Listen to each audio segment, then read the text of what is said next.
Kan Roy Suryo ini bagaikan keledai. Jatuh di lubang yang sama tapi tetap masih mau jatuh lagi di lubang yang sama. Kita kan tahu semua, dia lawyer yang sudah dipecat kan? Ketika ada penyakit hama seperti ini, seperti Roy Suryo dan Rismond, mereka buru-buru disikat. Kasih ke kolam buaya atau ditaruh ke kandang macan. Kalau Roy Suryo dan Rismond ini, kalau saya mengkaji dari sudut pandang saya sebagai orang yang pernah belajar ilmu psikolog, ini kayaknya kena mental dia. Kayaknya dia tuh kalau orang berbicara ketawa-ketawa, kayak ketawa-ketawa. Jadi saya sebenarnya sih sangat menyayangkan ya. Kok pemerintah Indonesia membiarkan ODGJ begini keliaran. Suryo ini kan residivis. Dia udah di penjara sekarang melakukan hal yang sama. Residivis, bos. Tidak pernah terjadi di dunia manapun, di alam baka termaksudnya. Ya, pejabat sekelas Roy Suryo yang hina dina di negara ini. Ya, udah jadi maling panci lagi. Kan maling panci nggak ada harganya, Pak.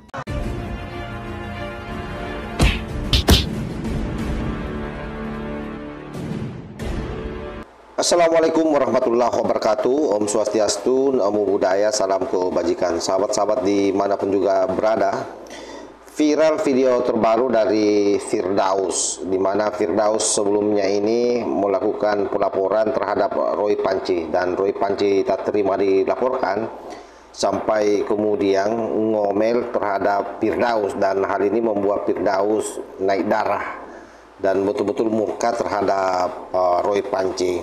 Banyak hal yang disampaikan oleh Firdaus, dan salah satunya itu sebagaimana yang saya cuplikan di awal, bahwa Firdaus menduga Roy Suryo bersama dengan Rismond ini ODGJ.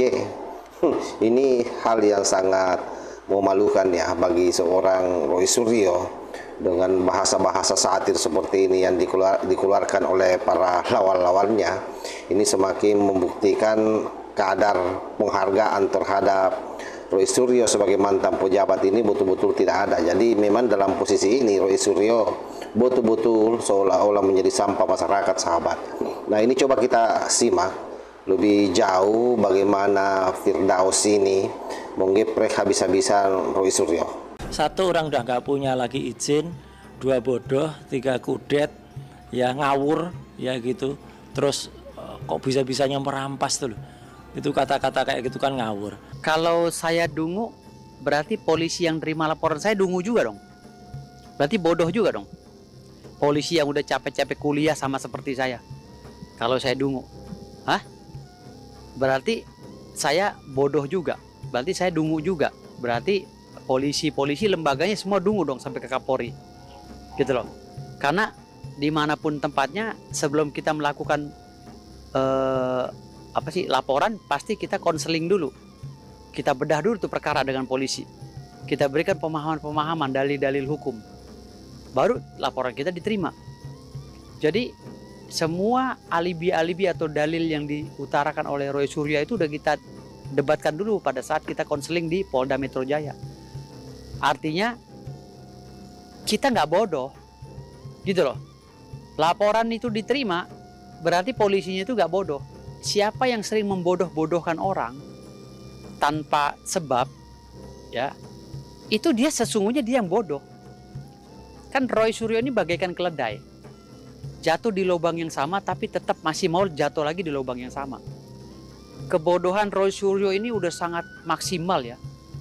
Bahkan ini orang, saya pernah bilang bahwa ini kayaknya kena sakit jiwa Roy Suryo. Makanya saya minta sama pemerintah waktu itu, tolong buatkan cyber ODGJ. Karena banyak orang-orang seperti Roy Suryo dan Rismond ini yang akan bertebaran kena isu hoax, karena memang mereka merasa benar sendiri karena ikut aliran sesat. Itu fitnah luar biasa. Tidak ada sama sekali itu. Kalau Roy Suryo dan Rismond ini, kalau saya mengkaji dari sudut pandang saya sebagai orang yang pernah belajar ilmu psikolog, ini kayaknya kena mental dia.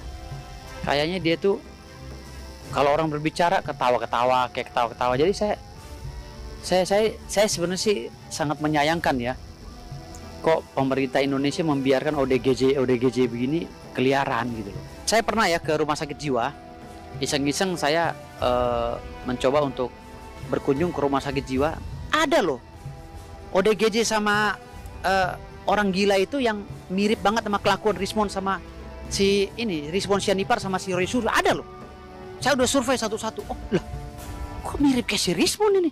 Kita kan tahu semua, dia lawyer yang sudah dipecat kan.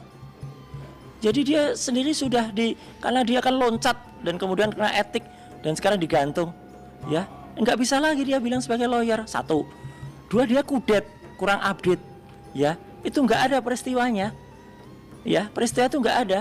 Dia kudet, kurang update karena sudah ada putusan dari Pengadilan Negeri Jakarta Selatan, ya tahun 2019 saya kalau nggak salah, yang menekankan bahwa Kementerian Pemuda dan Olahraga sudah mencabut gugatan itu dan minta maaf. Jadi udah kalah. Jadi dia mencabut gugatan itu. Jadi peristiwa itu udah nggak ada. Itu ngaco bener nih orang namanya Firdaus Oiwobo ini ya. Itu sudah dipecat dari lawyer ya, dan tidak bisa lagi sekarang karena basnya berita sumpahnya udah. Terus kemarin saya dengar dia malah ngaku-ngaku mau nantang tinju. Ini otaknya udah nggak jelas orang itu ya gitu. Jadi saya ketawain aja ya gitu, orang yang kudet kurang update kayak gini ya gitu. Jadi ya saya senyum saja, orang-orang kudet kayak gini di anu saja ya gitu. Sudah dia ada peristiwanya dan dia kalau orang kudet kurang update itu ya berarti bodoh ya.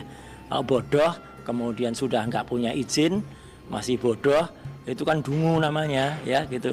Jadi saya nggak perlulah nanggapin orang-orang dungu yang nggak punya otak kayak gini. Itu aja.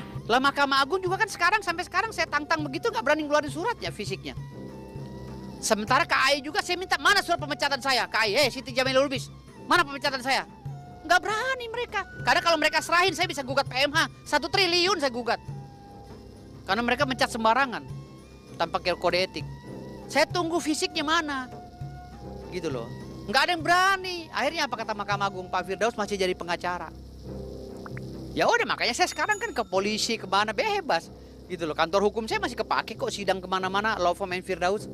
Masih sidang di mana-mana, gugatan perdata apa segala masih mendampingi klien. Rekan saya banyak kok, rekan pengacara di Pembasmi.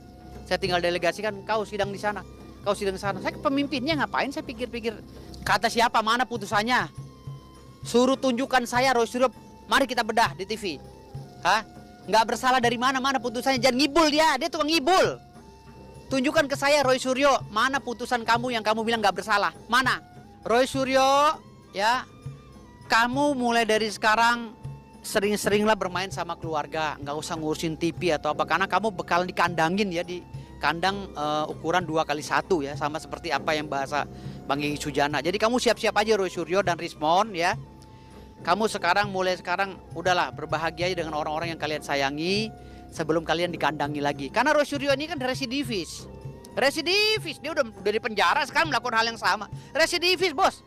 Tidak pernah terjadi di dunia manapun, di alam baka termaksudnya ya, pejabat sekelas Roy Suryo yang hina-dina di negara ini ya, udah jadi maling panci lagi. Kan maling panci nggak ada harganya, Pak. Jadi terbukti sahabat ya bahwa kehinaan itu betul-betul ada.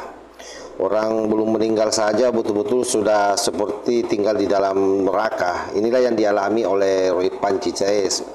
Benar-benar apapun yang disampaikan orang tidak lagi ditakar, dan betul-betul dalam posisi ini sekali lagi Roy Suryo sangat terhina di mata rakyat Indonesia. Nah, bagaimanapun juga ketika video-video seperti ini di blow up, akan semakin banyak orang yang meyakini bahwa memang Roy Suryo ini bukanlah orang yang baik dalam tanda petik sebagaimana yang dia gaungkan selama ini, bahwa dia adalah seorang akademisi, seorang ahli, seorang peneliti. Faktanya dengan apa yang disampaikan oleh Firdaus inilah gambaran sebenarnya warga atau rakyat Indonesia yang melihat persoalan ini. Hanya saja dan tidak semua orang berani bicara seperti ini, dan salah satunya itu diwakili oleh Firdaus ini sebagai seorang praktisi hukum yang memang betul-betul bicara apa adanya tentang Roy Panci ini. Nah, kita akan melihat ke depan seperti apa perkembangannya sahabat. Yang pasti bahwa Roy Panci dalam waktu dekat ini kita berdoa saja mudah-mudahan tidak dipanggil hari Jumat besok ya. Kalau dipanggil dan dia keluar dengan menggunakan orange konferensi pers, itu artinya tamatlah riwayat Roy Panci ini dan beserta kawanannya. Saya kira demikian sahabat, mudah-mudahan informasi ini ada manfaatnya. Wallahul muwaffiq ila aqwamit thoriq. Wassalamualaikum warahmatullahi wabarakatuh.